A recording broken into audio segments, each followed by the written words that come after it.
Good evening. There is anger tonight after a 90-year-old woman who has dementia was handcuffed, had a spit hood placed over her head and had a taser aimed in her direction by the police. It happened earlier this month but only came to light today. The woman is said to have been left in distress and with injuries. Our correspondent Simon Harris has this update. What happened to the 90-year-old woman in her flat on the Gloucester Grove estate in Peckham has left many of her neighbours very angry. Scotland Yard says officers went to the flat after reports of a disturbance involving the woman and her carer. For some reason, one of them pointed a taser at her, illuminating her with a red dot. The taser wasn't fired, but the woman was handcuffed. And then a spit hood, a mesh hood, was placed over her head after she allegedly spat at an officer. She was then led away and taken to an ambulance and on to hospital. Neighbours we've spoken to say she's well known. She suffers from dementia and often becomes confused, and on this occasion was agitated. I think it's disgusting. I think it's bad behaviour from this police. Because at the end of the day, she's got dementia. The most the lady does is she comes out, she empties her rubbish bag, right? And at the end of the day, she doesn't cause a problem to nobody. I've known her all my life. The case is being investigated by the Independent Office for Police Conduct. In a statement, the Detective Superintendent in charge of policing in Southwark said, "While I do not wish to prejudge this process, officers know that they must be able to justify any use of force or restraint, and we will expect that of the officers involved in this incident. They also know that we expect them to show compassion and to adjust their approach in real time according to the circumstances they are faced with." One of the officers involved has been suspended and banned from carrying a taser. 5 others have been moved to restricted duties, which means they won't come into contact with members of the public. We understand the 90-year-old woman is now in a care home. That was Simon Harris in Peckham there. Next tonight, scrap the tourist tax. That's the message to the government from some of London's biggest businesses. They say that billions of pounds in VAT-free shopping is being lost to other European countries after the perk of tax-free goods was removed following Brexit. Helen Keenan has the story. From start to finish for a suit, between 80 and 100 man hours. And it's all done by hand. A labour of love, but facing a cut in customers. Savile Row is synonymous with the finest suits, but buyers switching their high-end shopping to the EU to save on tax is shaping up to be a problem for the London stores.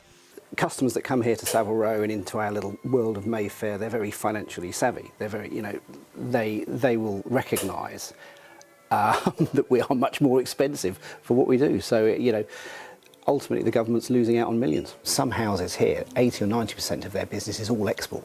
So they will really be hit. Before 2021, international visitors to Britain could claim back the VAT on their shopping purchases, effectively giving them a 20% discount. The fact you can get your money back in Paris, that would be make me want to wait and buy in Paris. It's really helpful for the tourists, and they would come here more for shopping because, you get the money back. Rishi Sunak scrapped the arrangement when he was Chancellor to save the Treasury £2 billion a year. Now, he claimed there was very little evidence that it would affect tourism, but experts say it's a setback for businesses that thrive on foreign shoppers. Some stores have already become a casualty of the so-called tourist tax. Mulberry on Bond Street closed its doors for good. And another British brand, Burberry. This is a spectacular own goal, one that can be reversed by a decision from you or from the Chancellor. The boss appealing to the Prime Minister at a business conference. Doesn't the tax-free shopping only really benefit high-end retailers? Absolutely not. This is Primark to Prada. Global brands are now directing their investment to Paris and Spain and other European cities. So for London and for the UK, this is a real disaster. The government say that VAT-free shopping does not directly benefit Brits, and they continue to back high street retailers by reducing business rate bills by 75%. But for the Londoners working in the retail industry, it is a concern. Oh, it would be immensely sad if that did impact on us, because there's a lot of things in the past that have impacted on the trade as a whole anyway. So I can only live in hope, because it's such a beautiful skill, such a beautiful craft, and the quality is quite high. So I just hope that people will see through that and keep coming back here. For the last 3 years, the amount tourists have been spending on shopping in London has fallen. They're hoping that pattern will change. Helen Keenan, ITV News. To other news now, and Sadiq Khan is under pressure from several Labour politicians to expand the £110 million US scrappage scheme. 4 MPs and 2 borough leaders have called for the eligibility criteria to be widened to avoid more drivers having to pay the £12.50 daily charge from the end of August. The leader of Labour-run Waltham Forest Council, Grace Williams, wants further support for parents and carers, she said, as well as allowing small businesses to become eligible to take part. Benedict Cumberbatch's home in North London has been attacked by a 35-year-old man who kicked through the iron gate in his front garden and ripped the intercom off the wall with a knife. The actor was at home with his wife and 3 children at the time. Jack Bissell, who is a former chef at a Mayfair hotel, was arrested after his DNA was found on the intercom. He was fined £250. And London workers at homeless charity St Mungo's have begun a month-long strike in a dispute over pay, in action that the charity described as unprecedented and disproportionate. The charity's latest pay offer of 2.25% was described as pitiful by Unite members. And finally, they were the Royal Navy personnel who marched the late Queen's coffin along the procession route at her funeral. Well, today, King Charles had the opportunity to thank them personally with a special honour for the work they carried out in front of the eyes of the world. Anila Dami reports.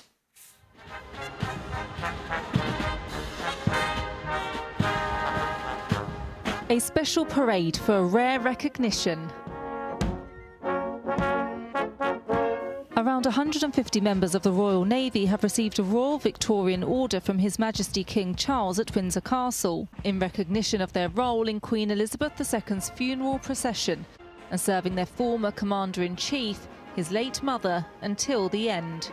Being able to be selected for the gun carriage crew was a huge honour and privilege, and to be back here today is something really proud and brings me immense pride after 18 years serving in the Royal Navy. Commander Cripps from Maidenhead was one of the officers who drew the state gun carriage bearing Her late Majesty's coffin in London last September. As the funeral cortege passed through, the crowds fell silent and the connection between people became very apparent. Individuals would reach out and touch each other as they saw the gun carriage pass. So it meant that as a group, as a body of men and women, we were really united in that unique experience of taking the Queen to her final resting place. King Charles subsequently released the Demise Honours List to mark the part service personnel played in one of the biggest events in history. The gold, silver and bronze medals of the Royal Victorian Order were founded by Queen Victoria in 1896 and are given at the discretion of the Sovereign, independent of the Prime Minister. Today, those on the 4th ever Demise Honours List stood before the King as the national anthem played and shared words with their new Commander-in-Chief. And a treat for loved ones waiting outside the castle grounds. The King was talking and laughing with them. A high accolade that the King is also awarding soldiers, members of the Royal Air Force, engineering technicians and more for their part in the late Queen's funeral. On a day to remember, but also to celebrate. A role they would have prepared for years, and an honour they'll carry forever. Anila Dami, ITV News. On to the weather now. Here's Philippa Drew with the forecast. ITV London weekday weather is sponsored by Octopus Electric Vehicles. Car, charger and energy. Good evening. Well, it certainly has been a fairly promising day out there. Once again, lots of nice sunshine coming through and more of the same really through the next few days. Staying largely dry, plenty more sunshine in the forecast. Warm in the best of that sunshine, but we will keep a fairly keen northeasterly breeze and that will just take the edge off of things. Out there at the moment then, we're looking at increasingly cloudy skies, that cloud encroaching from the east once again. And of course, with the cloud cover, it will be a mild night for all of us. Temperatures for some actually staying up in double figures. Tomorrow morning then, much like today, it will be quite a cloudy start, but the sun will soon get to work burning all that cloud away. Some lovely sunny spells coming through for the afternoon, and temperatures very similar to today. So the further west you are, in the best of the sunshine, feeling pleasantly warm, highs 20 or 21 degrees Celsius, but further east with that nagging northeasterly breeze, it will feel somewhat fresher, and highs here more around 17 or 18 Celsius. And then more of the same really through the next few days. The high pressure firmly in charge, a good deal of dry and fine weather, warmest sunshine in the west, with temperatures for just about all of us creeping up into the low 20s.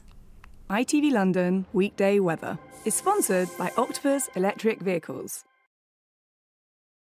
There we go, more news, travel and weather in Good Morning Britain from 6 a.m. For now, though, from all of us here, good night.